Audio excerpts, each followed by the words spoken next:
حضرات گرامی اور عزیزان ملت،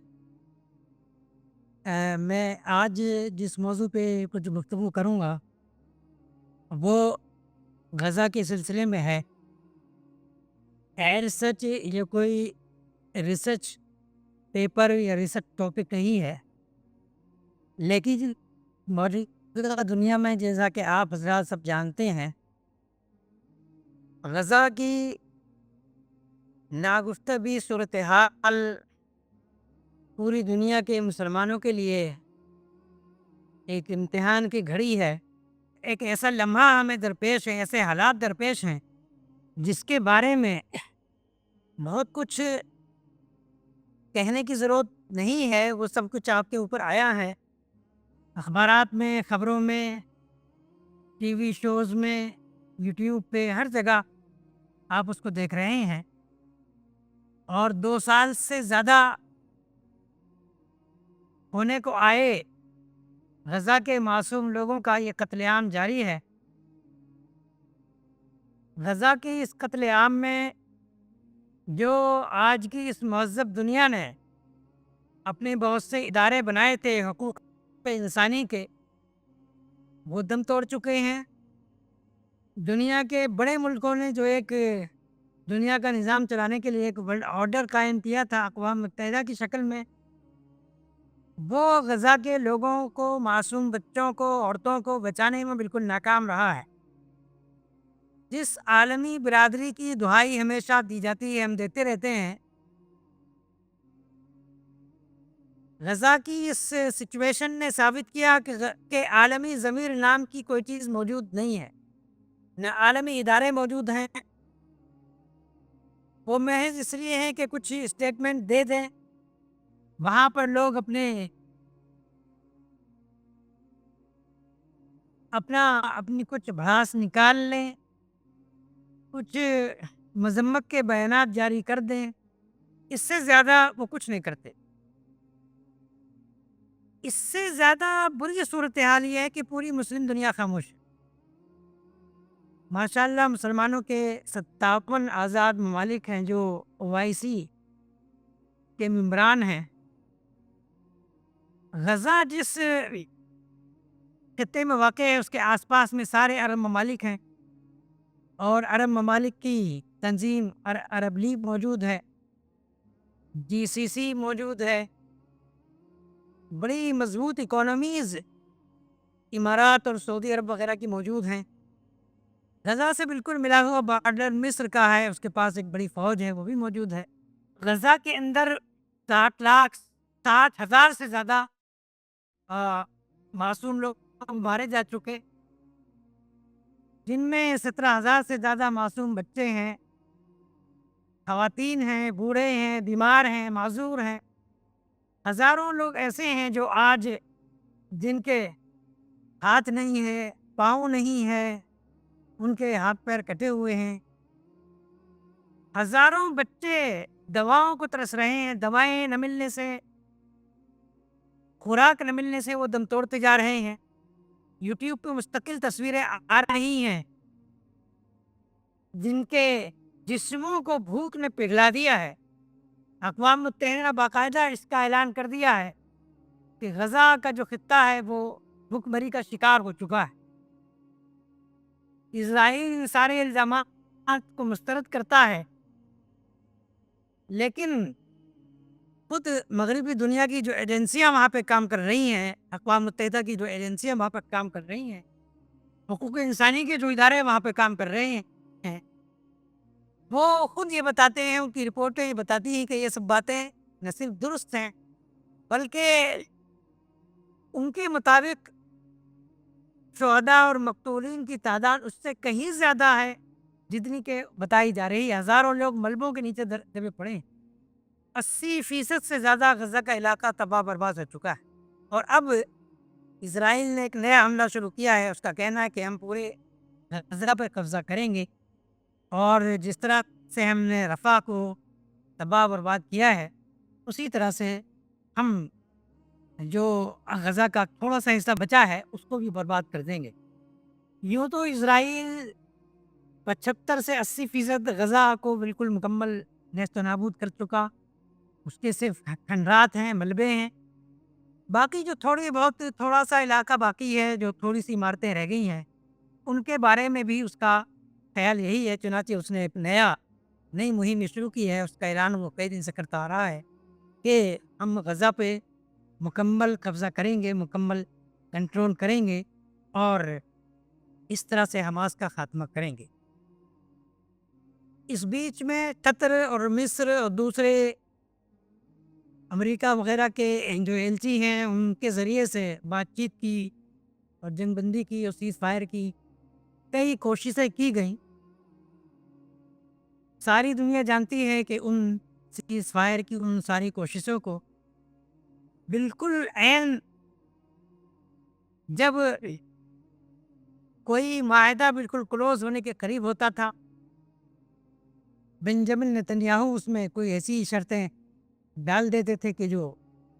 اس کو پوری کوشش کو سبوتاژ کر دے۔ چنانچہ بار بار کئی 7-8 کوششیں اس طرح کی ہو چکی ہیں اور کوئی سیز فائر اب تک نہیں ہو پایا۔ حماس ہر بار جو ہے وہ سیز فائر کو تسلیم کر لیتی ہے، کیونکہ اسے اپنی پوزیشن معلوم ہے، اسے اپنی قوم کو بچانا ہے۔ لیکن اسرائیل اور امریکہ جو اس کا سب سے بڑا سرپرست اور سب سے بڑا سپورٹر ہے، وہ یہ طے کر چکے ہیں کہ غزہ کو دراصل ان لوگوں سے، غزہ جتنے وہاں پہ فلسطینی ان سے خالی کرانا ہے۔ چنانچہ وہ جان بوجھ کر سیز فائر کی ان کوششوں کو ناکام کرتے ہیں۔ الزام سارا پھر انہی مظلوموں پہ ڈال دیتے ہیں، حماس پہ ڈال دیتے ہیں، فلسطینیوں پہ ڈال دیتے ہیں۔ اور دنیا کا جو وائسڈ میڈیا ہے، جو CNN ہے، جو BBC ہے، جو اور مغربی دنیا کی اور دوسری رپورٹنگ ایجنسیاں ہیں، وہ جو رپورٹنگ کرتی ہیں، جو اس کو ہم برابر دیکھ رہے ہیں 2 سال سے، اس میں ڈسٹورشن ہوتا ہے، اس میں مس انفارمیشن ہوتی ہے، اس میں ڈس انفارمیشن ہوتی ہے، اور اس طرح سے چیزوں کو توڑ مڑوڑ کر پیش کیا جاتا ہے کہ اس سے لگتا ہے کہ گویا حماس اور اسرائیل دو مد مقابل کی قوتیں۔ تو اس طرح سے یہ سچویشن ہے۔ اب اس میں اصل میں ہمیں دیکھنا یہ ہے کہ ہمارا کردار اس میں کیا ہے، امت مسلمہ کا کردار کیا ہے۔ تو جیسا کہ میں نے بتایا کہ امت مسلمہ کا کردار اب تک انتہائی شرمناک رہا ہے۔ یوں دیکھ لیجئے کہ غزہ کے اس پورے معاملے میں مسلسل خون بہ رہا ہے، مسلسل اسرائیل حملے کر رہا ہے، تقریباً روزانہ 80-100 کے تعداد میں فلسطینی ہر روز ڈیلی بیسس پہ شہید ہو رہے ہیں، اور اس کے خلاف مذمت کی کوئی آواز، کوئی بڑا احتجاج، کوئی ریلی عرب ملکوں میں نہیں ہو رہی ہے، مسلم ملکوں میں نہیں ہو رہی۔ جو کچھ بھی تھوڑی بہت آوازیں ہمیں سنائی دیتی ہیں، وہ مغربی جامعات میں پڑھنے والے فلسطینی بچے بچیاں ہیں، فلسطینی ڈائسپورا ہے، وہ لوگ ہیں جو UK میں اور امریکہ میں قیام پذیر ہیں، وہاں پڑھ رہے ہیں، پڑھا رہے ہیں، اور وہ منظم ہیں، انہوں نے اپنے آپ کو منظم کیا ہے، فلسطین کی جدوجہد میں وہ شریک ہیں، اور ان کے ساتھ وہاں کے بہت سارے لیفٹ مائنڈڈ لوگ ہیں، بہت سارے حقوق انسانی کے ادارے ہیں، ایون یہ کہ بہت سارے یہودی بھی وہاں موجود ہیں، انصاف پسند یہودی ہیں، ان کی تنظیمیں ہیں۔ یہ سارے لوگ جو ہیں مغربی ملکوں میں، برلن میں اور لندن میں اور نیو یارک میں اور دوسرے بڑے شہروں میں آواز اٹھاتے ہیں، ریلیاں نکالتے ہیں، مظاہرے کرتے ہیں، قید ہوتے ہیں، پولیس کی لاٹھیاں کھاتے ہیں، لیکن اس کے باوجود وہ فلسطین کے لیے جدوجہد کر رہے ہیں۔ تو اصل میں اس میں بھی نہایت افسوس کا جو پہلو نکلا ہمارے سامنے اس پورے 2 سال میں، محض علامتی چند ابتدائی شروع کے دنوں میں کچھ مظاہرے، کچھ ریلیاں نکال کر کے مسلمان بالکل چپ ہو کر کے بیٹھ گئے۔ سید سلمان ندوی نے جو ایک کبھی تبصرہ ان کے اوپر کیا تھا کہ مسلمان جو ہے وہ کوئی منظم کام کر نہیں پاتے ہیں، یہ ایک ایسی قوم ہے کہ جوش میں ابل کر کے اٹھ کھڑی ہوتی ہے اور پھر بلبلوں کی مانند بیٹھ جاتی۔ چنانچہ ہم یہ دیکھ رہے ہیں جو مسلم ممالک ہیں بڑے، ملیشیا ہو، ترکی ہو، پاکستان ہو، انڈونیشیا ہو اور جو دوسرے ممالک ہیں، وہاں پر اخبارات میں ایک آدھ کالم لکھ دیا جاتا ہے، 2-4 لوگ جمع ہو کر کے کہیں پہ کچھ مظاہرے کر لیتے ہیں اور میڈیا میں کچھ بیانات آ جاتے ہیں، اللہ اللہ خیر اللہ۔ ایسا نہیں ہوا کہ بظاہر ایسا نظر آتا ہے کہ مسلم دنیا بالکل لاچار ہے، پوری اس پہ خاموشی، موت کی خاموشی طاری ہے، وہ کچھ کر نہیں سکتے۔ 57 مسلم ممالک آزاد ہوتے ہوئے بھی ان کے پاس آرمی ہے، ان کے پاس فوج ہے، ان کے پاس ہتھیار ہیں، ان کے پاس وسائل ہیں، ان کی بڑی اکانومی ہے اور وہ ایسا شو کر رہے ہیں، وہ کسی لائق نہیں ہے، کچھ نہیں کر سکتے، چنانچہ بالکل چپ چاپ بیٹھے ہوئے ہیں۔ حالانکہ اگر ان کے پاس ول پاور ہوتی، اگر کچھ کرنے کا ان کا ارادہ ہوتا، ان کی نیت ہوتی، تو ایسا نہیں ہے کہ مسلم دنیا بالکل تحت دست ہے، وہ کچھ کر سکتے تھے۔ سب سے پہلا کام تو مسلم دنیا، اس کے پاس وسائل ہیں، حکمراں ہیں، ان کے پاس ارادے کی کمی ہے، لیکن اس کے ساتھ ساتھ ہم نے افسوس کے ساتھ یہ بھی دیکھا کہ عوام میں بھی بیداری کی بڑی کمی ہے، ورنہ ہونا تو یہ چاہیے تھا۔ غزہ کا یہ معاملہ، وہاں پہ جو لاکھوں کی تعداد میں لوگ مر گئے، شہید ہو گئے، جو بچے سسک رہے ہیں، بلک رہے ہیں، جو خواتین چیخ و پکار کر رہی ہیں اور بھوکی ہیں اور پیاسی ہیں، یہ جو دردناک صورتحال ہے، اس کو دیکھ کر کے تو ساری مسلم دنیا کو سڑکوں پہ آ جانا چاہیے۔ جتنے مسلم ممالک ہیں وہ اپنی پارلیمنٹس کی طرف مار کرتے، اپنی پارلیمنٹس کو گھیر کر کے بیٹھ جاتے، اپنی آرمیز کے ہیڈ کوارٹر کو گھیر کر بیٹھ جاتے، وہاں سے اٹھنے کا نام نہ لیتے۔ ان کے علماء، ان کے صحافی، ان کے کارکنان، جو بھی حقوق انسانی کے کارکنان ہیں، ان کو باہر نکل کے یہ سب کرنا چاہیے تھا، لیکن وہ بالکل ٹھنڈے پیٹوں پڑے ہوئے ہیں۔ سارے کاروبار ان کے ایز یوزول بالکل نارمل حالات میں جیسے ہوتا ہے ویسے چل رہے ہیں۔ چنانچہ مزاروں پہ پل جاری ہیں، ان کی رسمیں جاری ہیں، مدارس میں جو کچھ ہوتا ہے وہ سب جلسے جلوس جاری ہیں، یوٹیوب پر بیٹھ کر کے ہمارے علماء وہ مہدی کے آنے کی خبریں لوگوں کو سنا رہے ہوتے ہیں اور دجال کے بارے میں بتا رہے ہوتے ہیں۔ ان کے درمیان میں جو دجال موجود ہیں، ان کی کسی کو خبر نہیں ہے۔ جو دجال ان کو جو ہے مادیت پسندی میں دھکیلے ہوئے، جو دجال ان کو مسلطوں کا لبادہ اڑائے ہوئے، جو ان کے منہ سے ان کی زبانوں پہ تالے ڈالے ہوئے، اس دجال کا کوئی نام نہیں لیتا۔ چنانچہ مسلم دنیا کی یہ عجیب سی سچویشن اور عجیب سی صورتحال سامنے آئی، بالکل آج سے 90 کی دہائی میں بوسنیا کے اندر جو ایک قتل عام ہوا تھا، اور بوسنیا ایک مسلم خطہ جو یورپ کے اندر ہے، وہاں پر بھی عیسائی سربوں نے بالکل اسی طرح سے مسلمانوں کا قتل عام کیا تھا۔ ساراجیو کا محاصرہ صرف فوجیں کر کے بیٹھ گئی تھی، 3 سال تک انہوں نے محاصرہ کیے رکھا، اور مسلم دنیا کا معاملہ اس وقت بھی بالکل یہی سامنے آیا تھا۔ ساری مسلم دنیا صرف اور صرف مذمتی بیانات پہ اکتفا کرتی رہی، یہی پھر آج ہمیں بھی دیکھنے کو مل رہا۔ اس وقت سچویشن یہ ہوئی تھی کہ بوسنیا یورپ کے اندر تھا، اور اس وقت ایک علاقہ ہے سربرین تسیا، وہاں پہ 10,000 بوسنیا کے مسلمانوں کا قتل عام کی ایک رپورٹ سامنے آئی، جن کو گھیر کر کے سرب فوجوں نے قتل کر دیا تھا۔ اگرچہ سوشل میڈیا کا زمانہ نہیں تھا، لیکن کچھ بہادر میڈیا کے لوگوں نے جا کر کے اس کا پردہ فاش کیا، وہ رپورٹیں دنیا کے اخبارات میں آئیں، اور پھر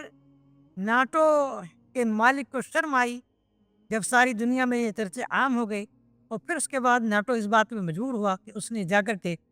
سرب فوج پہ جو سراجیو کا محاصرہ کی ہوئی پڑی تھی اس میں بمباری کی،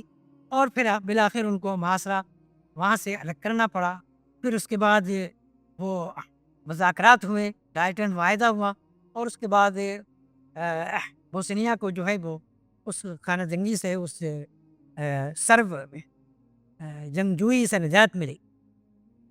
لیکن بدقسمتی سے غزہ کا جو معاملہ ہے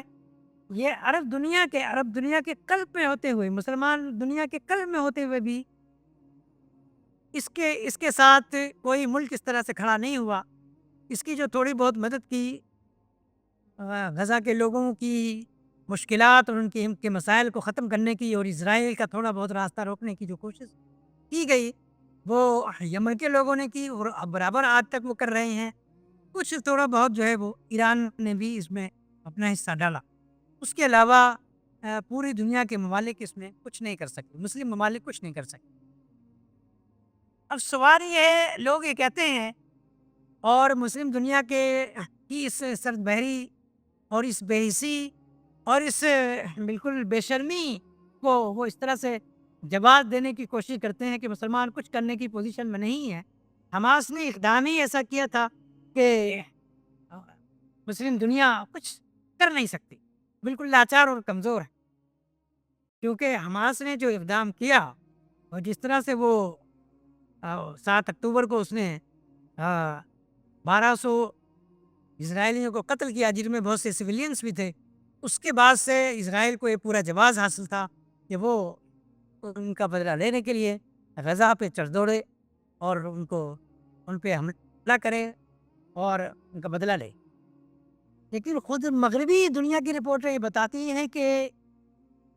اسرائیل نے اب تک جتنا بھی قتل عام غزہ میں اور فلسطین میں، ویسٹ بینک میں، مغربی کنارے میں مچایا ہے، اس میں ہر 6 فلسطینی مارے جانے والے 6 فلسطینی میں سے 5 سویلینس ہیں، عام شہری ہیں، جن کا کوئی تعلق حماس سے کسی دوسری تنظیم سے نہیں ہے۔ اور جہاں تک حماس کا کے حملے کا مسئلہ ہے، اس میں بھی میں اپنی پوزیشن کلیئر کر دوں، اور میں یہاں پہ واضح طور پر آپ کو بتا دوں کہ میرے اپنے خیال میں، جہاں تک میرا مطالعہ ہے، جہاں تک میں نے اس مسئلے کو پرسو کیا ہے اب تک،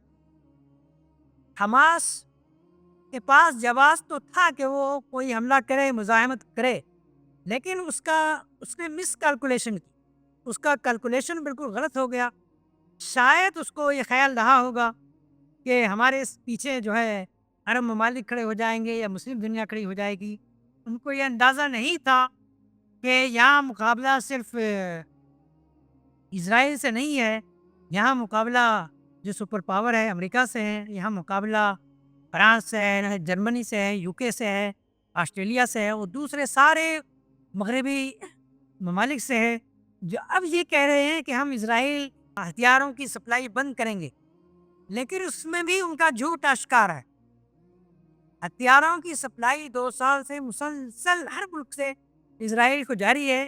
بظاہر بیانات وہ یہ دے رہے ہیں کہ اسرائیل کو جو ہم سپلائی کر رہے تھے اب اس میں ہم نے کٹوتی کر دی ہے، یا اب ہم کو بند کرنے جا رہے ہیں۔ اسی طرح سے کئی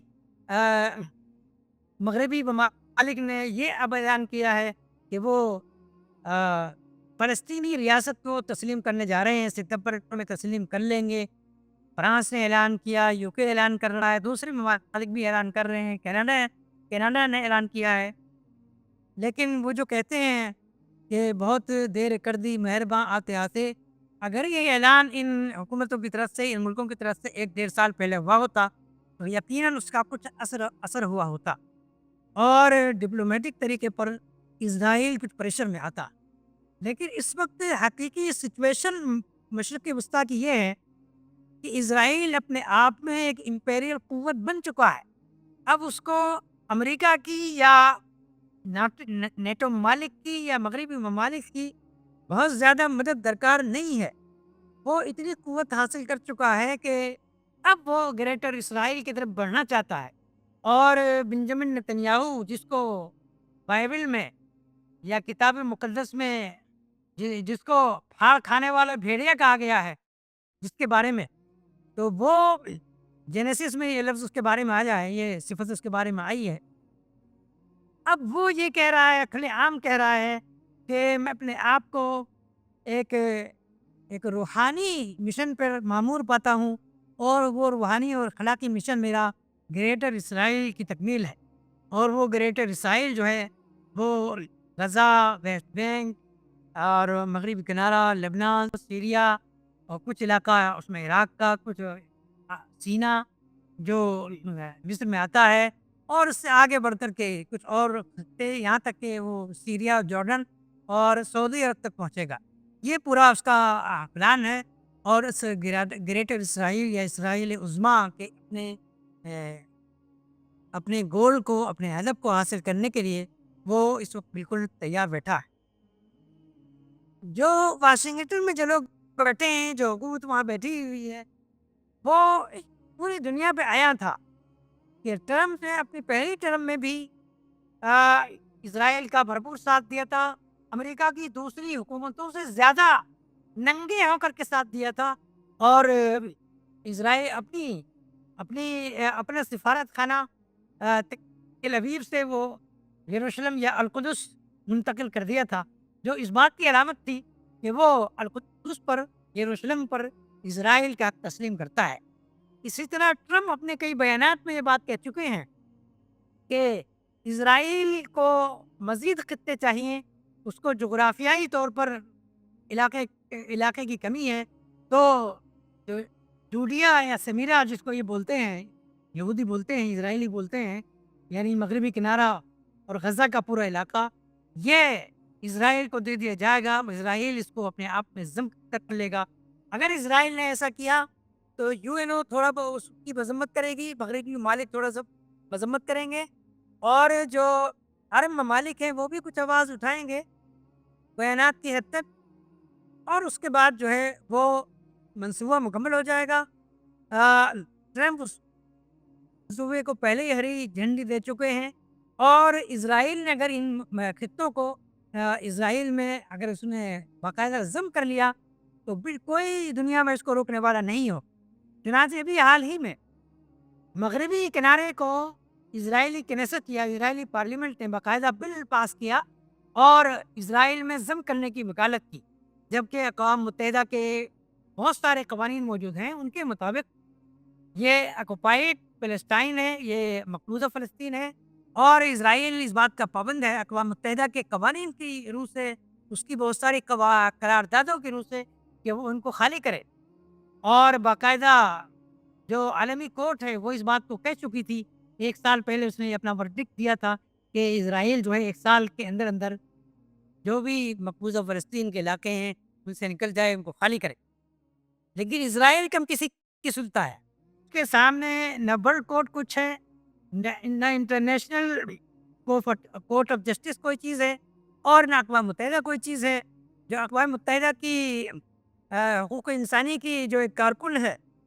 وہ اس کو گالیاں دیتا ہے سرعام، یہاں تک کہ جو اقوام متحدہ کے سیکرٹری جنرل ہیں، اسرائیل کا جو سفیر اقوام متحدہ کے اندر یو این او کے اندر بیٹھا ہے، وہ ان کو برا بھلا کہتا رہتا ہے، وہ ٹوک بھی نہیں سکتے، ان کی ہمت نہیں ہے کہ وہ اس کو ٹوک دیں، اور وہ کھڑے ہو کر کے اس نے ساری پوری، یعنی سلامتی کونسل کا اجلاس ہو رہا تھا اور اسرائیل کے مندوب نے سب لوگوں کے سامنے کھڑے ہو کر کے اسرائیل کا وہ چارٹر پھاڑ دیا جس میں اسرائیل کی مذمت کی گئی تھی۔ تو اسرائیل جو ہے وہ اس دنیا میں اپنے آپ کو کسی قاعدے قانون کا پابند نہیں سمجھتا، کہ مسلمان ممالک، عرب ممالک جس انٹرنیشنل لا کی اور یو این او کی اور اقوام متحدہ کی اور دوسرے اداروں کی جو ہمیشہ دہائی دیتے رہتے ہیں، اسرائیل ان سب چیزوں کو اپنے پاؤں تلے رونتے رہتا ہے، وہ ان کو اپنے جوتے کی نوک پر رکھتا ہے، اس کے لیے یہ ساری چیزیں کوئی معنی نہیں رکھتی۔ اب موجودہ جو ٹرمپ ہے، چنانچہ ٹرمپ نے کیا کیا، اسرائیلی وزیر اعظم بنجامن کے نتنیاہو کے خلاف جو ورلڈ کورٹ نے ایک سمن جاری کیا تھا ان کی گرفتاری کا، نتنیاہو اور اس کے 2 وزیروں کے خلاف، اس نے کیا کیا کہ اس عدالت کے 6 ججوں پہ امریکہ نے پابندی لگا دی۔ کریم خان جو اس کے چیئرمین ہیں اس کورٹ کے، ان کو دھمکیاں دی گئی، مارنے کی دھمکیاں دی گئی، اور ان پہ پابندی لگا دی گئی۔ اسی طرح سے یعنی امریکہ ان عالمی اداروں کی جس کو اس نے خود بنایا ہے، جس کی تشکیل میں اس کا بڑا رول رہا ہے، وہ ان کی دھجیاں باقاعدہ اڑاتا رہتا ہے ہمیشہ، اور کوئی اس کو روک ٹوک کرنے والا نہیں ہے۔ جہاں تک مختلف مبصرین اور مختلف جو تبصرے کرنے والے لوگ ہیں وہ کہتے ہیں کہ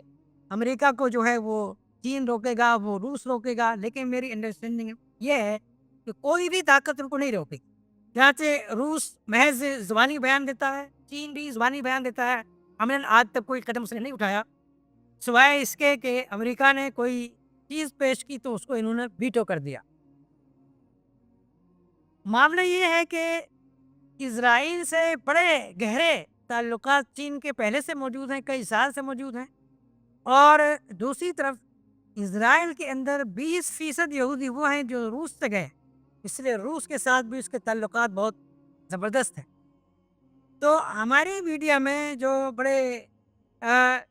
سادہ لوہی کے ساتھ جو لوگ یہ کہتے ہیں کہ چین اور روس کے لوگ جو ہیں یہ ان کی حکومتیں اسرائیل کو اور امریکہ کو رکیں گی اور مسلمانوں کے یا عربوں کے کام آئیں گی، فلسطین وغیرہ کے کام آئیں گی، تو یہ محض ایک سادہ لوہی کی ایک چیز ہے، اس کے علاوہ اور کچھ بھی نہیں۔ اب یہ اس سچویشن میں، اس صورتحال میں فلسطینیوں کا پرسان حال کون ہے یا حماس کے لیے آپشن کیا ہے اور وہ کیا کرے؟ جو اسرائیل کا جو امریکہ کا جو منصوبہ ہے وہ یہ ہے، جس کے بارے میں وہ بہت کچھ آگے بڑھ چکے ہیں، وہ یہ ہے، اس کے بارے میں انہوں نے کبھی کسی چیز کو چھپا کے نہیں رکھا، وہ اعلان اس کو کہتے آ رہے ہیں، مختلف ناموں کے ساتھ کہتے ہوئے آ رہے ہیں۔ وہ کہہ رہے ہیں کہ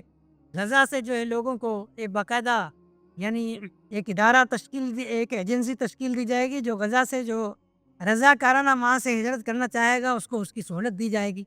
رضاکارانہ ہجرت کوئی نہیں کرتا، وہ وہاں جو ہے حالات وہاں کے ایسے بنائے جا چکے ہیں کہ اب وہاں سے لوگ ہجرت کرنے پر مجبور ہوں گے۔ اور ابھی جو تازہ مہم اسرائیل نے شروع کی ہے، اس کا تو مین مقصد ہی یہ ہے کہ غزہ کا جو کچھ بھی علاقہ باقی ہے اس کو مکمل طور پر برباد کر دیا جائے، اور جتنے بھی لوگ ہیں وہ سب آسمان کے نیچے ہوں۔ پہلے سے ہی وہ سب نیچے ہیں، آسمان کے نیچے ہیں، اور ان کے پاس کھانے کے لیے کچھ نہیں ہے، ان کے سر پہ چادر کوئی نہیں ہے۔ تو جب یہ سچویشن ہوگی اس وقت اسرائیل جیسا کہ پہلے سے وہ گفتگو کر رہا ہے، انڈونیشیا سے بات چیت چل رہی ہے، لیبیا سے بات چیت چل رہی ہے، صومالی لینڈ سے بات چیت چل رہی ہے، سوڈان سے بات چیت چل رہی ہے، ان ملکوں کو لالچ دیا جا رہا ہے کہ ان میں سے کوئی ہو سکتا ہے کوئی علاقہ جو دو چار ممالک جو ہیں وہ تیار ہو جائیں، اور اس طرح سے فلسطینیوں کو یہاں سے تھوڑا تھوڑا کر کے یہ لوگ جو ہیں منتقل کرنا شروع کر دیں۔ اس بات کا 100% خطرہ موجود ہے، اور اب تک فلسطینی سارے مظالم برداشت کرتے ہوئے، ساری شہادتیں دیتے ہوئے اپنی زمین پر جمے ہوئے ہیں، اپنی زمین کو انہوں نے چھوڑا نہیں ہے، اور بہت ہی پامردی کے ساتھ، بہت ہی شجاعت کے ساتھ، یعنی آخری حد تک جہاں تک وہ جا سکتے ہیں، جس حد تک وہ جا سکتے ہیں انہوں نے قربانیاں دی ہیں، اور اپنی زمین تک وہ چپکے ہوئے ہیں، اور وہ بڑی حسرت سے، بڑے یاس سے مسلم ممالک سے، مسلم دنیا سے امیدیں، آج بھی امیدیں لگائے ہوئے ہیں۔ ان کے لوگ، ان کی طرف سے جو کچھ بھی یوٹیوب وغیرہ پہ کوئی میسج آ جاتا ہے اس میں بھی یہی کہا جاتا ہے، اور خود حماس کے جو ترجمان ہیں کتائب القسام کے، انہوں نے بھی یہ کہا کہ غزہ میں جو خون بہہ رہا ہے، ہم مسلم دنیا میں جو بھی ممالک، جو بھی سرکاریں، جو بھی ذمہ دار لوگ، جو بھی حکمراں جو کچھ کر سکتے تھے وہ کچھ نہیں کر رہے ہیں، وہ بالکل خاموش بیٹھے ہیں۔ ہم اس خون ناحق میں ان سب کو برابر کا مجرم سمجھتے ہیں، برابر کا شریک سمجھتے ہیں۔ تو حضرات گرامی، یہ ایک ایسی سچویشن ہے خون کے آنسو رلا دینے والی غزہ کی، جس کے چلتے مسلم دنیا میں تو ایک ہلچل پڑنی چاہیے تھی، ایک ایسا طوفان مچ جانا چاہیے تھا کہ سارے لوگ جو ہیں اپنے گھروں سے باہر آ جاتے، اور وہ اتنا اپنی حکومتوں پہ اور اپنی آرمیز پر، اپنے لوگوں پر، اپنی قیادتوں پر اور اپنے حکمرانوں پہ اتنا دباؤ بناتے کہ ان کے حکمراں، ان کی پارلیمنٹیں مجبور ہو جاتی اور وہ اسرائیل کو ٹیرر ریاست یا ٹیرر اسٹیٹ ڈکلیئر کرتی۔ اور جب ایسا ہوتا تو یقیناً مغربی دنیا پھر کچھ نہ کچھ نوٹس دینے پہ مجبور ہوتی، لیکن مغربی دنیا نے تو کیا دیکھا مسلم ممالک کی طرف سے، مسلم سرکاروں کی طرف سے؟ اس نے یہ دیکھا کہ مسلمان ممالک، عرب ممالک اور یا دوسرے غیر عرب ممالک تو بالکل نارمل حالات کی زندگی گزار رہے ہیں، اور غزہ میں جو کچھ بھی ہو رہا ہے اس سے وہ بالکل بے پرواہ اور لا تعلق ہے۔ غزہ سے تھوڑے ہی دور کے فاصلے پر حرم کی سرزمین پر جینیفر لوپیز کے رقص ہو رہے ہیں، کنسرٹ کرائے جاتے رہے ہیں، اور دوسرے ملکوں میں بھی اسی طرح کی سرگرمیاں برابر جاری ہیں۔ تو ٹرمپ صاحب جو ہے وہ مشرق وسطیٰ کے دورے پہ آتے ہیں، ابھی 2-3 مہینے پہلے کی بات ہے۔ سعودی عرب، متحدہ عرب امارات اور قطر جیسی بڑی اکانومیز، جیسے مالدار اور ثروت مند ریاستیں، ان کا استقبال کرتی ہیں، ان کو کروڑوں اور اربوں خربوں کے ان کو تحفے دیتی ہیں، ان سے بات چیت ہوتی ہے۔ اس وقت بھی مسلم دنیا کو، عوام کو جو بے چین ہیں، ان کو یہ امید رہی ہوگی کہ ہو سکتا ہے کہ ٹرمپ کو یہ سب کچھ جو دیا جا رہا ہے، تحفے میں دیا جا رہا ہے، ہو سکتا ہے اس سے کچھ خیر کا پہلو نکل آئے۔ لیکن اور ٹرمپ کو ہو سکتا ہے خود بھی امید رہی ہو کہ ممکن ہے ایجنڈے میں غزہ بھی ہو، لیکن بڑی حیرت ہوئی کہ ان کے ایجنڈے میں جو ٹرمپ سے بات چیت ہوئی اس میں بیچارہ غزہ تو کہیں تھا ہی نہیں، سرے سے کہیں نہیں تھا، اس کے بارے میں تو کوئی بات چیت ہی نہیں ہوئی سرے سے۔ تو مغربی ممالک نے، مغربی دنیا نے، اسرائیل نے اور امریکہ نے یہ ساری چیزیں مسلمانوں کی طرف سے نوٹس کی۔ اسی طرح سے انہوں نے یہ نوٹس کیا کہ جب وہ رفح پہ حملہ کرنے جا رہے تھے اس وقت بہت اقوام متحدہ نے شور بچایا تھا، سلامتی کونسل کا اجلاس ہوا تھا، مذمت قراردادیں پاس ہوئی تھیں، اور سارے ممالک نے اسرائیل کے خلاف ووٹ ڈالا تھا، تنہا امریکہ کا ووٹ جو ہے اس کے حق میں پڑا تھا، اور سب نے اس کے بعد پوری بہت بڑی اکثریت سے جنرل اسمبلی نے یہ قرارداد پاس کی تھی کہ اسرائیل رفح پہ حملہ نہ کرے، اور لوگوں کو امید جاگی تھی کہ اتنا پریشر پڑ گیا ہے اسرائیل شاید رفح پہ حملہ نہ کرے، لیکن اس نے رفح پہ حملہ کیا اور اس کو بری طرح سے تباہ برباد کیا۔ سارے لوگوں کو وہاں سے نکال دیا گیا، اور رفح جو پورا ایک شہر تھا آج وہ ایک خیموں کی بستی میں بدل گیا ہے، ہر چیز وہاں پہ تباہ برباد ہو چکی ہے۔ ابھی کل ہی اسرائیل کا جو وزیر دفاع ہے، اس نے، وزیر جنگ جو ہے، اس نے یہ بیان دیا ہے کہ اگر حماس نے ہماری شرطیں نہیں مانی اور ہتھیار نہ ڈالے اور ہمارے سارے جو بھی یرغمالی ہیں ان کو آزاد نہیں کیا، تو ہم جو غزہ کی تھوڑا سا علاقہ جو کچھ بچا کچا ہے اس کو بھی ہم رفح کی طرح سے کھنڈر بنا دیں گے۔ چنانچہ اسرائیل پوری طرح سے اپنے آپ کو آزاد، فری اور ہر طرح سے بالکل، یعنی ایسا سمجھتا ہے کہ اس کا دامن پکڑنے والا کوئی نہیں ہے، اس کا ہاتھ پکڑنے والا کوئی نہیں ہے، اس کو نہ کہنے والا کوئی نہیں ہے، سوائے ان چند سرفرے لوگوں کے جو غزہ کی سرنگوں میں اور ٹنلز میں موجود ہیں، اور جو اپنی وجود و بقا کی جنگ لڑ رہے ہیں۔ جیسا کہ میں نے اس سے پہلے بھی کہا کہ حماس نے جو 7 اکتوبر کو حملہ کیا تھا، انٹرنیشنل لا کے مطابق، شریعت کے مطابق، ہر طرح کے اخلاقی قانون کے مطابق حماس کو یا کسی بھی دوسری جو بھی آزادی کی لڑائی لڑنے والی کوئی بھی فورس ہے دنیا میں، قابض فوج کے خلاف، قابض ملک کے خلاف وہ مزاحمتی کارروائی کر سکتی ہے، کوئی بھی طریقہ اپنا سکتی ہے، تو ان کو پوری طرح سے اس چیز کا جواز حاصل تھا۔ صرف جو مسئلہ ہے وہ یہ کہ بہرحال اسلام کے بھی جو قوانین حرب و جنگ ہیں، جو اس کے آداب ہیں، اس کے لحاظ سے سویلینس کو نہیں مارا جانا چاہیے تھا۔ اگر حماس کے حملے میں اسرائیلی سویلینس کو نقصان پہنچا ہے، ان کو وہ مارے گئے ہیں، تو اس میں حماس کی غلطی تھی۔ اسی طرح سے جیسے کہ میں نے کہا حماس کا یہ کیلکولیشن غلط تھا، حماس شاید اس طرح سے تیار نہیں تھا، اس کے پاس اتنا ایسا کوئی سامان نہیں تھا کہ وہ اپنے لوگوں کے دفاع کا سامان کرتا۔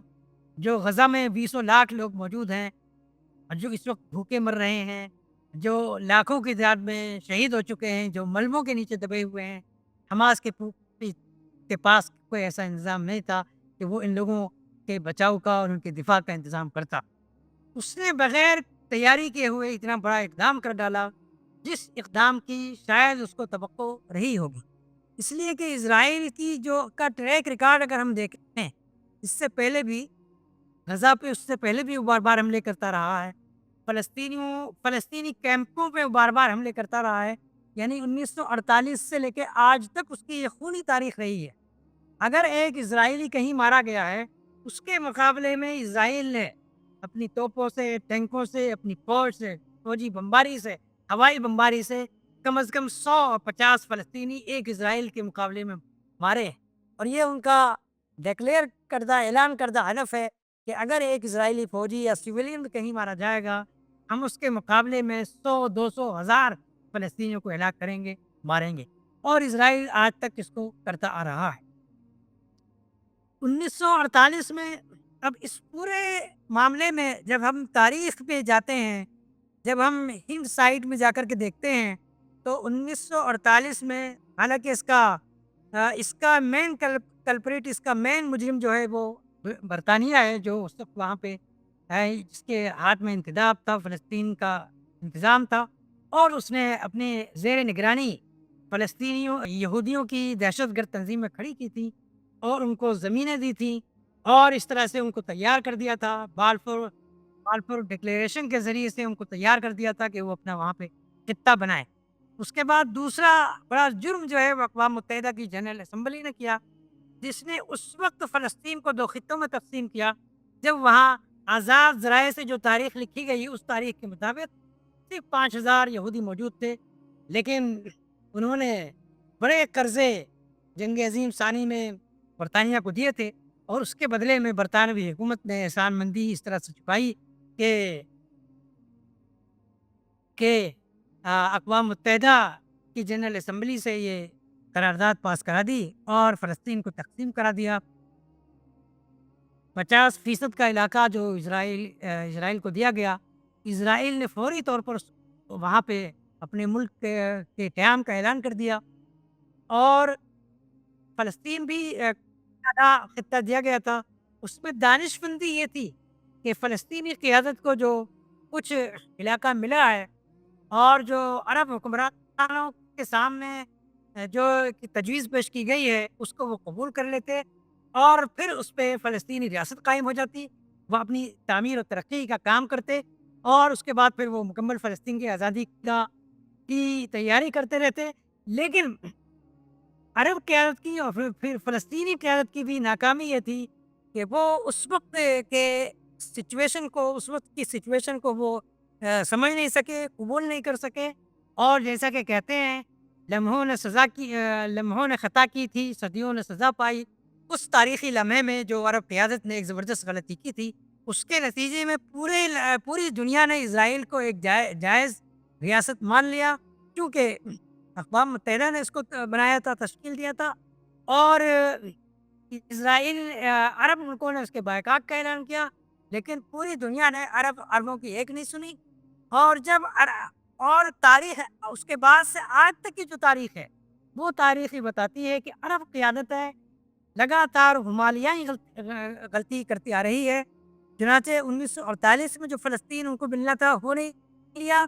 1967 میں پھر جو کچھ بھی ان کے ہاتھ میں تھا، اسرائیل سے انہوں نے جنگ لڑی، اور اس میں بدترین شکست ان کو ہوئی، اور جو کچھ 1967 میں ان کے ہاتھ میں فلسطین تھا، وہ بھی ان کے ہاتھ سے چلا گیا۔ تو اس کے بعد سے آج تک کی جو تاریخ ہے، وہ فلسطین کی لگاتار ہزیمت، عربوں کی لگاتار شکست، اور عرب حکمرانوں، عرب قیادتوں کی لگاتار غداریاں، بس یہ فلسطین کا المیہ کی اور داستان کی یہ المناک باب ہیں۔ اس کے ساتھ ساتھ جو وہاں پہ جرأت مندی کی، جو وصالت کی، اور جو عظیمت کی، جو شہادت کی تاریخ رقم کی ہے، وہ پہلے PLO اور یاسر عرفات نے کی، اور اس کے بعد حماس کے لوگ کر رہے ہیں۔ آج بھی وہ اپنی یہ عظیمت کی جنگ جاری رکھے ہوئے ہیں، لیکن پوری دنیا کے مسلمان یعنی عام مسلمان، ان کے دل تو ان کے ساتھ ہیں، ان کے دل ان کے ساتھ دھڑک رہے ہیں، دعائیں ان کے ساتھ ہیں، لیکن پوری دنیا کے مسلمان بالکل عاجز اور لاچار اور کمزور ہیں، کچھ ان کے لیے کر نہیں سکتے، اور ان کی حکومتیں سب کی سب منافق ہیں، سب جو ہے اپنی زبانوں پہ تالے ڈالے بیٹھی ہیں، اور ان کی عرب حکومتیں خود یہ چاہتی ہیں اور اب تک عملاً کر رہی ہیں کہ حماس کا گلا گھونٹ دیا جائے۔ انہوں نے عملاً گھونٹ دیا ہے۔ چنانچہ آج تک آپ جو ہے رپورٹوں میں یہ سنتے آ رہے ہوں گے کہ بہت سے عرب ممالک جو بظاہر جب وہ اسٹیج پہ آتے ہیں تو اسرائیل کی مذمت کرتے ہیں، تقریریں کرتے ہیں، اور عملاً جب وہ کوئی ایسا موقع آتا ہے، اسرائیل پہ کوئی حملہ ہوتا ہے، ایران حملہ کرتا ہے، تو یہ ایران کے حملے کو روکنے کے لیے اردن کے اندر اردن کی فوج متحرک ہو جاتی ہے۔ جب اسرائیل کو کچھ رسد کی اور کچھ چیزوں کی کمی پڑتی ہے، تجارتی اشیاء کی، تو آ، مختلف عرب ممالک اس کو وہ فراہم کرتے ہیں حماس کے لیے اور فلسطین کے لیے۔ زبانی طور پر دنیا میں سب سے زیادہ بولنے والا، حمایت کرنے والا جو ترکی ہے، اس کا عملی ریکارڈ بھی دنیا کے سامنے ہے کہ آذربائیجان جو خود ایک مسلم ملک ہے، اور اسرائیل کے ساتھ اس کے بڑے گہرے تعلقات ہیں، اور اسرائیل کو اس کا وہ گیس سپلائی کرتا ہے، تو وہ ساری گیس کی سپلائی جو ہے وہ ترکی کے راستے سے ہوتی ہے۔ تو یہ سب ہو رہا ہے، اور اس سب کے ہوتے ہوئے اب غزہ کے بارے میں صرف یہ کہا جا سکتا ہے کہ بس اس کا اللہ حافظ ہے، اللہ تعالیٰ ہی وہاں پہ کوئی معجزہ دکھائے تو دکھائے۔ بظاہر اب کوئی ایسی امید نہیں رہ گئی ہے کہ وہاں پہ کوئی چیز ایسی ہوگی کہ جس سے غزہ کے لوگوں کی اشک سوئی ہو، یا اسرائیل کے اوپر دنیا کا کوئی ایسا دباؤ پڑے کہ وہ وہاں پر امدادی سامان آنے دے، اور غزہ کے لوگ جو اس وقت بالکل آسمان کے نیچے ہیں اور بھوکوں مر رہے ہیں، بمباری سے مر رہے ہیں، ان کی جان و مال، جو ان کا خون بہہ رہا ہے، ناک بہہ رہا ہے، اس معصوم خون کو اس دنیا کے اندر بچانے والا کوئی ہو۔ آ، بس اس میں اللہ تعالیٰ سے دعا کی جا سکتی ہے۔ اللہ تعالیٰ ہی ان کا حامی و ناصر ہے، اللہ تعالیٰ ہی ان کے اوپر رحم کر سکتا ہے۔ باقی تو جو ہم حقیقی جو سچویشن ہمارے سامنے ہے، اس میں امید کی کوئی کرن اب باقی نہیں ہے۔ اب اس میں ہم یہ کہیں کہ حماس اس وقت ہتھیار ڈال دے، اور وہ بہت سے لوگ اس بات کو کہہ رہے ہیں، تجویز بھی دی جاتی ہے بہت سے، یعنی جو حماس کی اور فلسطینیوں کی جو لوگ حمایت کرتے ہیں، ان کی طرف سے بھی یہ تجویز دی جاتی ہے کہ حماس کو ہتھیار ڈال دینے چاہیے۔ کہ اس میں معاملہ یہ ہے، حماس آج ہتھیار ڈال دے، کل سے ہی جو فلسطینی وہاں پہ موجود ہیں، اسرائیلی فوج اور اس کی حامی دوسری مغربی فوجیں وہاں پہنچ جائیں گی، اور وہ فلسطینیوں کو پکڑ پکڑ کے یا تو اردن میں دھکیل دیں گی، یا مصر کے اندر، یا بجبر ان کو دوسرے ملکوں میں وہاں سے بھیج دینے کی پوری تیاری کریں گی۔ اب تک یہ نہیں ہو پایا ہے، صرف اس وجہ سے کہ حماس کی جو عظیمت ہے، حماس کا جو مقابلہ ہے، جس طرح سے بھی وہ کر رہے ہیں، اور جو بھی ان کی مزاحمت ہے وہ جاری ہے، اور اس مزاحمت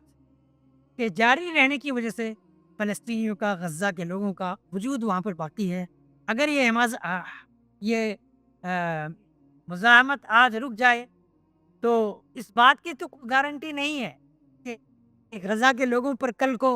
اگر حماس نے ہتھیار ڈال دیے، ان کی شرائط تسلیم کر لی، اپنے آپ کو ان کے حوالے کر دیا، تو اس بات کی تو کوئی گارنٹی نہیں ہے کہ پھر غزہ کے لوگوں کو اسرائیل نہیں مارے گا، یا ان پہ بیپاری نہیں کرے گا، جیسا کہ اس کی پوری تاریخ 1948 سے آج تک کی رہی ہے۔ اس نے صبرا اور شاتیلا کے کیمپوں میں جا کر کے بمباری کی تھی، اور پوری دنیا بس ٹک ٹک دیدم دم نہ کشیدم یہی دیکھتی رہی، مذمت کے بیانات دیتی رہی، کسی نے جا کر کے اس کا ہاتھ نہیں روکا۔ آج بھی یہی ہوگا، نہ عرب ممالک روکیں گے، نہ مسلم ممالک روکیں گے، اور نہ دنیا کے دوسرے ممالک روکیں گے۔ تو اہل غزہ کا، یا مغربی کنارے کے لوگوں کا، فلسطین کے لوگوں کا جو ایک واحد سہارا ہے، یا ان کے وجود اور ان کی بقا کا جو ضامن ہے، یہ محض اور محض صرف ان کی مزاحمت ہے۔ اللہ تعالیٰ اس مزاحمت میں برکت دے، اور اس مزاحمت کو قبول فرمائے، اور اس مزاحمت کو ایسی قوت دے سلطان صلاح الدین ایوبی کی طرح سے، کہ وہ اس مزاحمت سے سرخ روح ہو کر نکلیں، اور وہ کوئی ایسا معجزہ ہو کہ جس سے اسرائیل شکست کھا جائے یا کم از کم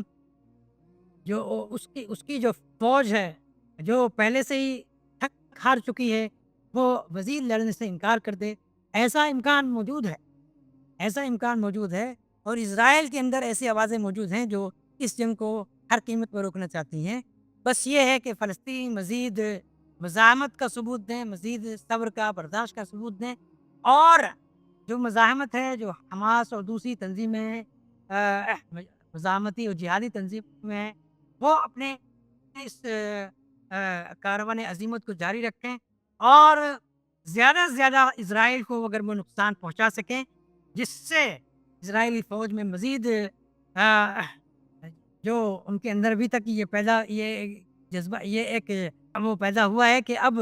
یہ لڑائی جو ہے یہ ایک شخصی لڑائی ہے بنجامن نتن یاہو کی، اور اس میں بہت زیادہ آگے جانے کی ضرورت نہیں ہے. بہت سی آوازیں اسرائیل میں اٹھ رہی ہیں. اگر مزاحمتی تنظیمیں زیادہ سے زیادہ اسرائیل کو نقصان پہنچا سکیں تو یہ آوازیں جو اسرائیل کے اندر موجود ہیں یہ اور مزید تیز ہوں گی، اور پھر ایک جو غیر محسوس سا پریشر دنیا کے عوام کا اور جو مظاہرے ہو رہے ہیں ان کا اسرائیل پہ پڑ رہا ہے وہ مزید تیز ہوگا. اور اس وقت یہ توقع کی جا سکے گی کہ اسرائیل کسی سیز فائر پر یا کسی جنگ بندی پر پہنچنے کے لیے تیار ہو گیا ہے، تیار ہو سکتا ہے. تو اسی سے اس مسئلے کا پھر کوئی حل نکلے گا. اور اگر حماس ہتھیار ڈال دیتی ہے تو اس سے اس مسئلے کی فلسطینی کوسچنس کی ڈیتھ ہو جائے گی، یہ ڈیڈ ہو جائے گا، اور دنیا میں پھر اس کو اٹھانے والا کوئی نہیں ہوگا. تو اس وقت حماس کی یا دوسری فلسطینی جو تنظیمیں ہیں ان کی جو مزاحمت ہے یہی واحد ضمانت ہے فلسطینی کوسچن کو زندہ رکھنے کی. فلسطین کا جو مسئلہ اس وقت پوری دنیا میں سامنے آ گیا ہے جو ایک طرح سے بالکل ڈیڈ ہو گیا تھا، اب اس کو جو پوری دنیا میں خاص طور پر مغربی ملکوں میں جامعات کے طلباء اور اساتذہ جو اس کو لے کر کے نکل رہے ہیں، اور اس کے بعد جو وہاں ایک عوامی رائے عامہ بن رہی ہے، یقینی طور پر جو مغربی ممالک ہیں یہ بات بالکل درست ہے کہ ان کو یہودی بائی پروکسی رول کرتے ہیں، بلکہ پوری دنیا کو رول کرتے ہیں. تو جتنے بھی مغربی ممالک ہیں ان میں جو پالیسی میکرز ہیں وہ سب یہودی لابیاں صہیونی لابیاں ان کو کنڈکٹ کرتی ہیں، ان کو چلاتی ہیں، اور وہ ان سے باہر نہیں جا سکتے. بظاہر اس وقت تو یہی صورتحال ہے، لیکن اب سے پہلے یہ جو غزہ کی جنگ ہے 2 سال کی، اس سے پہلے جو سچویشن تھی وہ یہ تھی کہ فلسطین کے بارے میں جو مغرب کے لوگوں کا وہاں کے عوام کا جو خیال تھا وہ یہ تھا کہ یہ دہشت گرد ہیں، یہ کوئی حق نہیں رکھتے، یہ ناحق اسرائیلیوں پہ حملے کرتے رہتے ہیں. اسرائیل ایک دنیا کی بہت بڑی جمہوری قوت ہے، جمہوری معاشرہ ہے، وہاں پہ حقوق انسانی ہے، وہاں یہ ہے اور وہ ہے. تو اس اسرائیل کے خلاف یہ کھڑے ہوتے ہیں، اور وہ اسرائیل ان کو بار بار جو ہے کئی بار جو ہے وہ اب تک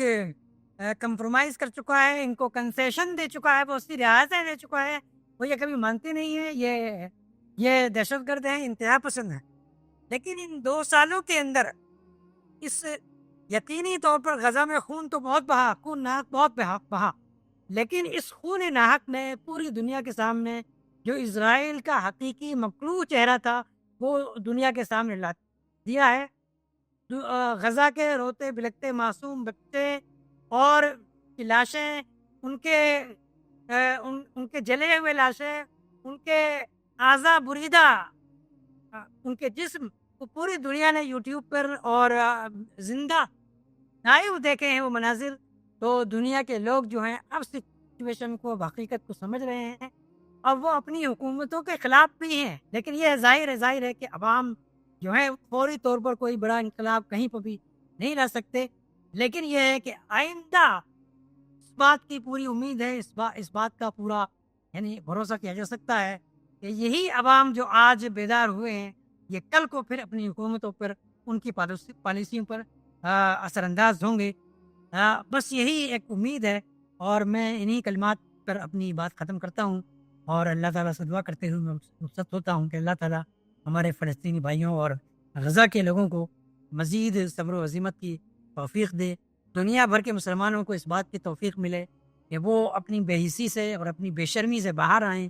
اور اپنی آنکھوں سے جو مصلحت کی پٹیاں انہوں نے آنکھوں پہ پہن رکھی ہیں اس کو اتار پھینکیں اور بڑی تعداد میں وہ غزہ کے لوگوں کے لیے نکلیں اور ان کے عوام، ان کے علماء، ان کے صحافی، ان کے قلمکار میدان میں نکل کر کے آئیں، وہ کم سے کم کچھ تو زندگی کا ثبوت دیں۔ ابھی تک تو میرے سامنے جو حقیقی سچویشن مسلم دنیا کی آئی ہے، میں خون کے آنسو روتے ہوئے یہ بات کہہ رہا ہوں کہ ایسا لگتا ہے کہ ساری مسلم دنیا اس پہ ایک کومے کی حالت طاری ہے، وہ کوما میں ہے، اس سے باہر نہیں آنا چاہتی۔ اللہ تعالیٰ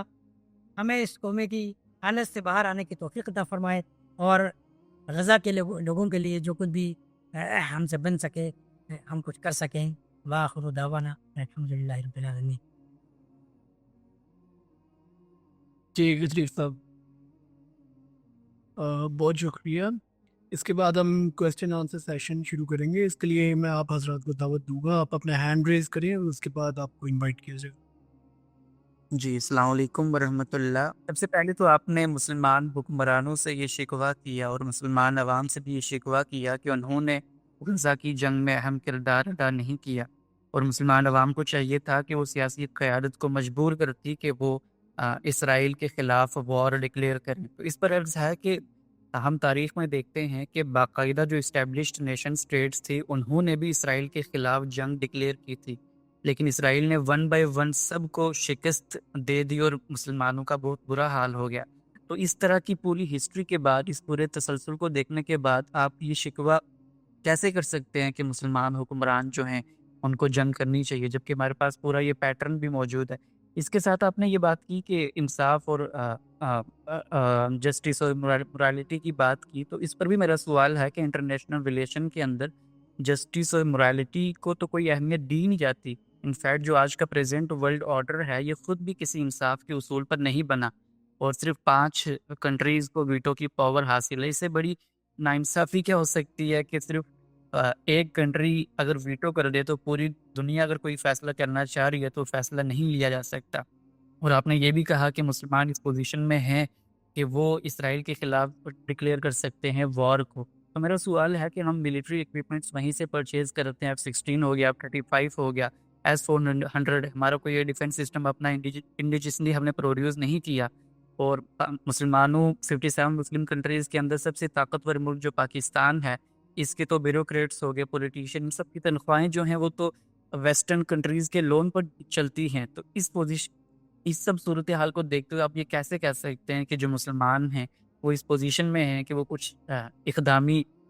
اس طرح سے کچھ اسٹیپ لے سکتے ہیں کہ اسرائیل کو روک سکیں؟ جزاک اللہ۔ جی آپ نے بہت ہی اچھے 2 سوالات کیے۔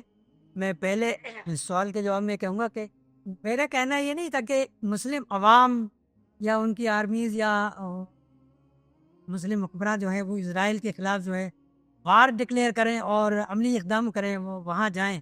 میں نے یہ کہا تھا کہ مسلم ممالک یا مسلم عوام مسلم حکمراں کچھ کر سکتے ہیں، ان کے ہاتھ میں تھا، تو اس کی شکل یہ ہو سکتی تھی کہ مسلم عوام اور ان کے حکمراں اپنی پارلیمنٹس کا گھیراؤ کرتے اور اتنی بڑی تعداد میں نکل کر کے آتے کہ وہ اپنی پارلیمنٹ سے یہ مطالبہ کرتے کہ وہ اسرائیل کو ایک ٹیررسٹ ریاست ڈکلیئر کرے۔ جب وہ ایسا کرتے تو پھر مغربی ممالک کے سامنے پیش کرنے کے لیے ان کے پاس یہ عذر ہوتا کہ ہمارے عوام اتنی بڑی تعداد میں یہ ڈیمانڈ کر رہے ہیں، یہ مطالبہ کر رہے ہیں کہ ہم اسرائیل کو جو ہے وار ٹیرر اسٹیٹ ڈکلیئر کریں۔ اگر وہ ڈکلیئر کر دیتے تو یقیناً اس کا ایک افیکٹ پڑتا، اور اس میں ہم کو وار میں جانے کی ضرورت نہیں تھی۔ وار کے لیے میں نے کہا ہی نہیں کہ مسلمان جو ہے وہ وار کریں اور وہاں پہ جائیں، مسلم آرمیز وہاں پہ جائیں۔ ظاہر ہے یہ موجودہ ورلڈ آرڈر میں یہ ممکن نہیں ہے، لیکن اس کو پریشر میں ڈالنے کے بہت سے طریقے ہو سکتے تھے، وہ طریقے بھی تو مسلم امت نے نہیں آزمائے۔ میرا شکوہ تو یہ ہے۔ ایک بات تو یہ، دوسری بات جو آپ کہہ رہے ہیں کہ مسلم آرمیز کوئی اقدام کیسے کر سکتی تھی، انہوں نے اس سے پہلے اقدام کر کے دیکھے، تو وہ تو میں نے خود بھی اپنی گفتگو میں کہا کہ جو جس عرب قیادت نے پہلے ہی مرحلے میں اتنے بڑے بلنڈر کر ڈالے ہوں، اگر وہ پھر وہ وار میں گیا بھی تو کیا گیا؟ دانش مندی کا تقاضا یہ تھا کہ جب اقوام متحدہ نے تقسیم کیا تھا تو اس وقت فلسطین کو تسلیم کر کے اور جو حصہ ملا تھا اس میں فلسطینی ریاست بناتے، پھر اس کو مضبوط وہ بناتے، اور اس طرح سے فلسطینیوں کے پاؤں کے نیچے سے زمین نہ کھسکتی، زمین نہ سرکتی، زمین نہ چھینی جاتی۔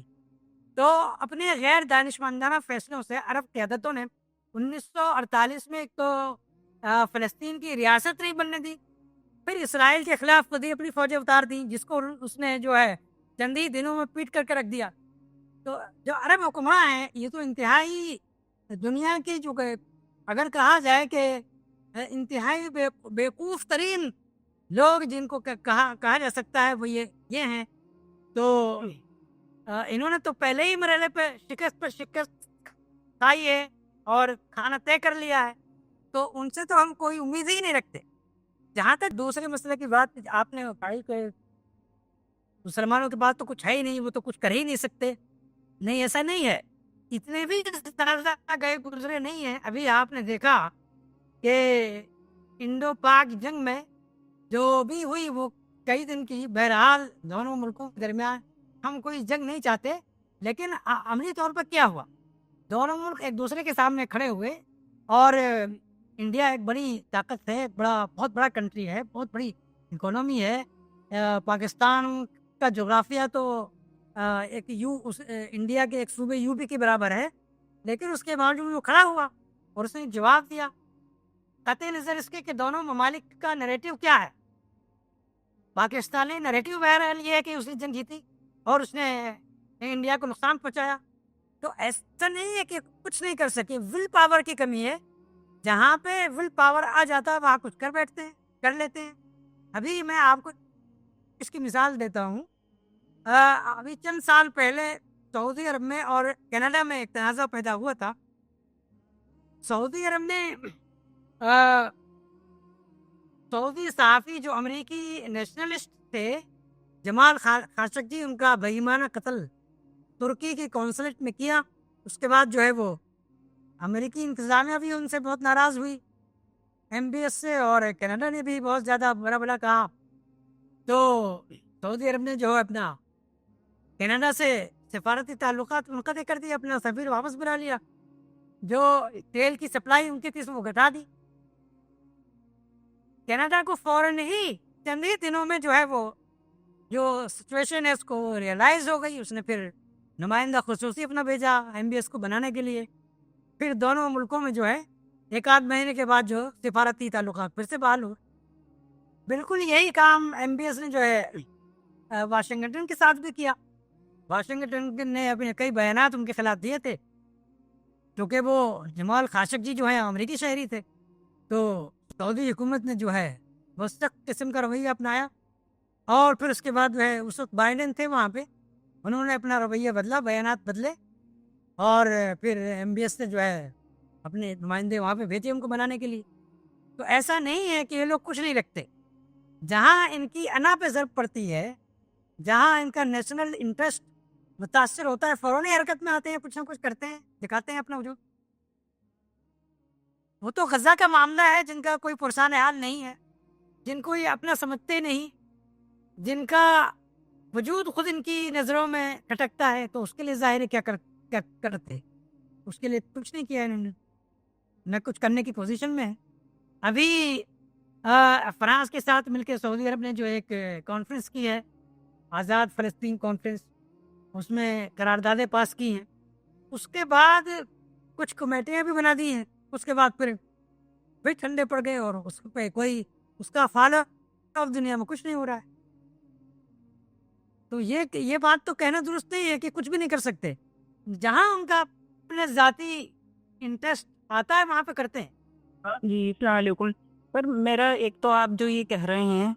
جی جو کہ بھئی اسلامی ممالک کے عوام کھڑے ہوتے، تو جہاں تک میری انڈرسٹینڈنگ ہے وہاں تو آٹوکریٹک اسٹیٹس ہیں ساری، وہ تو عوام کا اثر تو ڈیموکریسیز میں ہوتا ہے، جہاں پہ لیڈرز کو ڈر ہوتا ہے کہ اگلے سال یا نیکسٹ ٹرم میں الیکشن ہونے ہیں، تو ہمیں جیتنا ہے، تو وہ تھوڑا سا عوام کو کنسیڈر کر لیتے ہیں. ایک تو میرا یہ پوائنٹ ہے. دوسرا پوائنٹ مجھے یہ ہے کہ اب جو جیسے آپ نے فرمایا کہ فرانس ریکوگنائز کر رہا ہے فلسطین کو، کینیڈا نے ریکوگنائز کیا، تو اس میں ان کا کوئی سیلف انٹرسٹ ہے یا کوئی پریشر ہے؟ کیا ہے یہ کہ ان کی ریکوگنیشن سے بظاہر تو نظر نہیں آتا کہ کوئی فرق پڑے گا، تو کوئی سیلف انٹرسٹ ہے ان کا؟ جی یہی ہے. نہیں، دنیا کے سامنے اپنا چہرہ بھی تو دکھانا ہے بھائی. یہ سویلائزڈ ورلڈ کے لوگ ہیں نا، اپنے آپ کو مہذب کہتے ہیں، ہیومن رائٹس کے واچ مین یہ لوگ ہیں. دنیا میں کہیں بھی کچھ ہوتا ہے تو اس میں حقوق انسانی کے تحفظ کا ٹھیکہ انہوں نے لیا ہوا ہے. تو دنیا نے یہ بھی تو دیکھا نا غزہ کے اس معاملے میں کہ کتنی سویلائزڈ ہے یہ دنیا، کتنے سویلائزڈ ہیں فرانس کے لوگ، یو کے لوگ اور دوسرے ملکوں کے لوگ. تو اب دنیا کے سامنے اپنا یہ چہرہ دکھانا ہے کہ نہیں ہم کچھ کر رہے ہیں، ڈپلومیٹیکلی کچھ کر رہے ہیں. میں نے تو آپ کو بتایا کہ یہ سب تو کہہ رہے ہیں، فرانس بھی کہہ رہا ہے اور کینیڈا بھی کہہ رہا ہے، دوسرے لوگ بھی کہہ رہے ہیں. جرمنی نے بھی کہا کہ میں نے جو سپلائی روک دی ہے، لیکن رپورٹ یہ ہے کہ زبانی طور پر تو یہ کہہ رہے ہیں لیکن سپلائی مستقل جاری ہے، ہر ملک سے جاری ہے. تو یہ تو دوغلا چہرہ ہے ان کا. اس سے کیا فرق پڑے گا؟ کوئی فرق نہیں پڑنے والا، کسی طرح کا کوئی فرق نہیں پڑنے والا. بس دنیا کے سامنے اپنا ایک مہذب چہرہ بہرحال بھرم تو رکھنا ہے نا، اس کو دکھانے کی کوشش کی جا رہی ہے ان ممالک کی طرف سے. اور یہ خود بھی جانتے ہیں کہ اس وقت یورپ جو ہے وہ اکنومیکلی اس پوزیشن میں نہیں ہے کہ امریکہ کے آگے کھڑا ہو سکے. وہ اس پوزیشن میں نہیں ہے کہ وہ نیٹو کو امریکہ کے بغیر چلا سکے. تو